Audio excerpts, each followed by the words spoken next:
Pourquoi donc dans la parabole du semeur, dans le passage que Marc nous invite à lire, chapitre 4, 1, 20, la semence tombée sur ce terrain a-t-elle grandi si rapidement?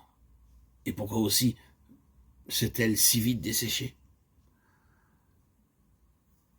La première cause en est le terrain peu profond. Certains sont si superficiels qu'ils sont vite satisfaits, mais ils sont tout aussi rapidement insatisfaits. Ils vivent dans le domaine de leurs émotions et un changement de circonstances produit aussitôt une modification de leurs sentiments.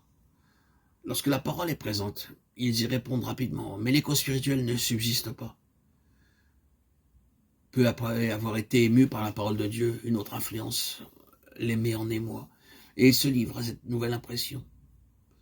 Si nous sommes affectés par toutes ces influences qui nous assiègent, nous ne parviendrons jamais à une réelle connaissance du Seigneur, car nous ne demeurerons pas exclusivement sous sa souveraineté. La seconde raison d'un manque de fruits est due au manque de racines. Qu'est-ce que des racines? Eh bien, c'est cette partie de la plante qui ne se voit pas.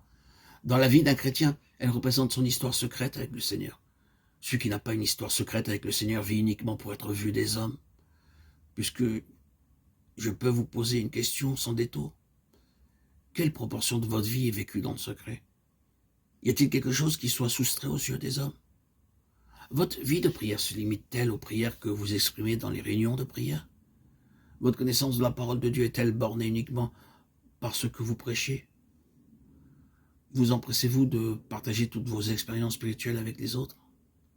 S'il en est ainsi, alors vous manquez de racines.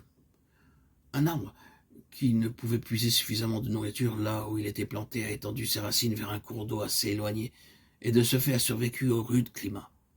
Il y a des arbres qui fleurissent au milieu de l'aridité environnante et du soleil accablant, car ils vont au-delà du terrain stérile et plongent leurs racines loin de la surface, à la recherche des sources cachées. Seuls les chrétiens, dans les vies desquels la croix peut opérer profondément, triompheront des épreuves du chemin. Si nous sommes un jour confrontés au choix de renoncer à la foi ou de perdre notre vie, que choisirons-nous? Ce n'est pas ce jour-là que tout se décidera, cela doit se faire maintenant.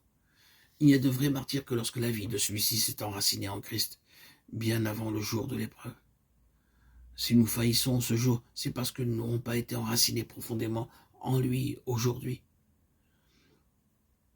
Une autre raison dans le manque de fruits persistants, c'est un terrain rocailleux. Certains entendent la parole, la reçoivent immédiatement, mais il y a des lieux rocailleux dans leur vie qui empêchent la croissance. La dureté de cœur est un empêchement au développement spirituel.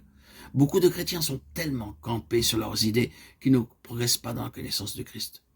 Il leur fait part de sa parole, il leur fait connaître sa volonté, mais ils confrontent ses demandes avec leur opinion et leur raisonnement. Frères et sœurs, aucune âme ne peut progresser spirituellement, à moins qu'elle n'ait permis à Dieu de traiter les lieux pierreux de sa nature, qui contrarient son dessein. Son dessein s'accomplit seulement à travers ceux qui ont un esprit contrit et qui tremblent à sa parole.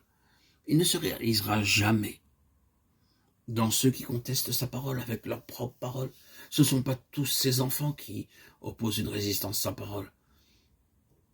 Grâce à Dieu, il y en a qui, parmi nous, lui offrent une obéissance implicite. Et même pour ceux qui, à cause de la dureté de cœur, ont limité son dessein, il peut faire ce qu'il a fait pour les autres.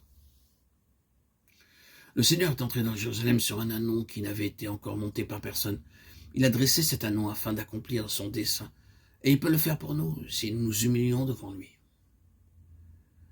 Quoiqu'aujourd'hui nos vies soient si misérablement peu profondes, si seulement à partir de ce jour nous acceptons la croix, chaque fois que cela est nécessaire, sa efficacité produira un approfondissement de la vie jusqu'à un enracinement permanent dans le Seigneur.